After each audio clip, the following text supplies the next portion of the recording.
एक छोटे से गांव में भोलू नाम का एक गधा रहता था। वह गांव बाकी दुनिया से बिल्कुल कटा हुआ था। न वहां कोई आता था और न वहां से कोई कहीं जाता था।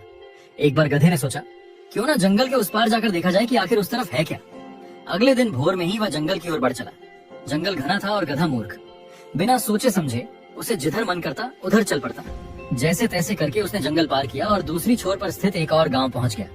उधर गांव में हल्ला मच गया कि भोलू गधा गांव छोड़कर चला गया है। सब बात करने लगे कि वो कितना भाग्यशाली है और अब कितनी आराम की जिंदगी जी रहा होगा। लोगों की बात सुनकर कुत्तों के एक झुंड ने भी जंगल पार करने का निश्चय किया।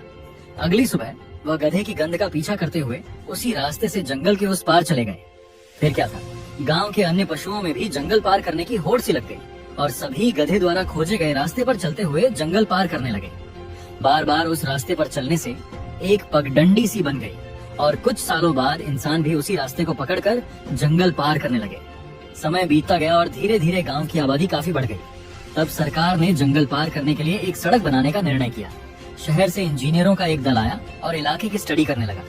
गांव वालों ने बताया कि जंगल पार करने के लिए एक पगडंडी बनी हुई है, उसी पर अगर सड़क बना दी जाए तो अच्छा रहेगा।